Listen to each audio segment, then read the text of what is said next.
The Genius Act, quite possibly the most important piece of legislation that we've seen in this state, in this country, in years, goes to a vote this month, and there will be certain changes to the bill that were kind of injected after the last voting session that we saw earlier last month. These four key changes here that I have highlighted stand out to me the most because I feel like they're going to have the most immediate impact on the market. Starting with the justification for safe harbor exceptions. This is to address foreign investment into US treasuries.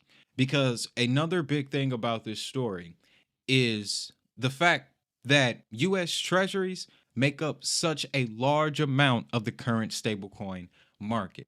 This Genius Act is looking to implement, as they say in point two, oversight of foreign stablecoins and oversight in general to make sure that investing into US treasuries is not off balance, that we don't have more foreign parties investing in our treasuries than we do.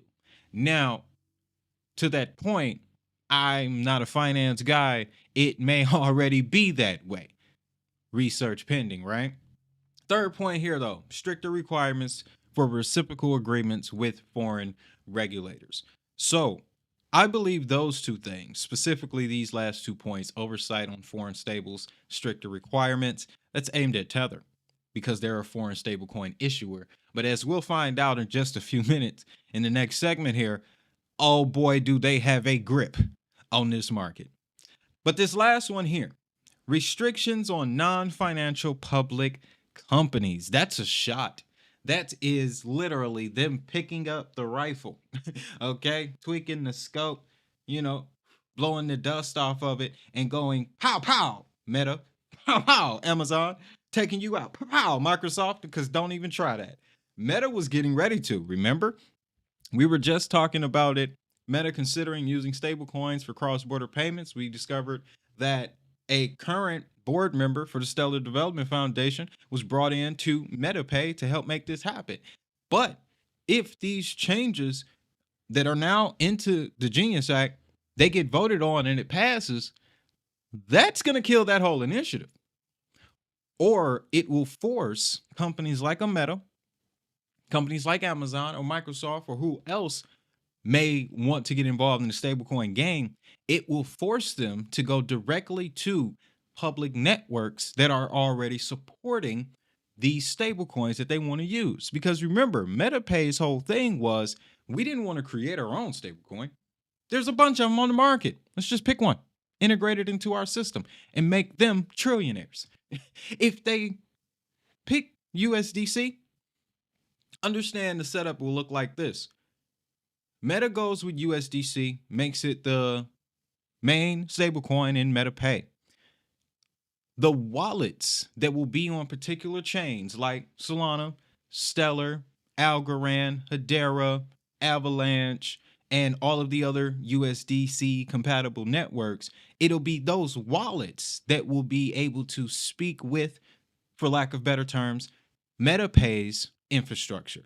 And that's how the stable coins will then be moved across the public blockchain networks. And that will create an environment where the main entryways to get into MetaPay to make the most benefit from it will be these public networks that USDC is connected to.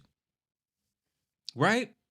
Now, another reason for the changes here, and I got these numbers from RWA.xyz when we're looking at stablecoins. Total market cap for stablecoins last check this morning, $275 billion. 275, ladies and gentlemen. Last year at this time, that was 183. Lots of movement. But what is being highlighted here by members of the government is the 6.7 billion of those stablecoins that are in US treasuries. There's a bit of concern when they look at that number and they look at everything that Donald Trump is doing with Dubai and his several crypto related entities. So I understand the concern. I genuinely do. And like I mentioned, this key piece about restrictions on non-financial public companies. That's going to force non-financial public companies who may want to implement a stablecoin directly to the public networks. Most likely, the network that is now publicly listed officially as of today in Circle. And again, through Circle, Circle is only running and compatible with certain public networks. I hope you guys understand what I'm getting at here. This is a win. Circle going public is a win for all of the networks that Circle has put on up to this point. That's genuinely how I'm seeing this, right?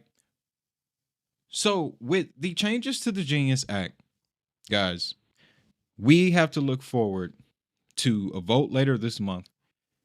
And if that vote passes, then the stablecoin market here in the United States is going to look completely different, a total 180 by next Christmas.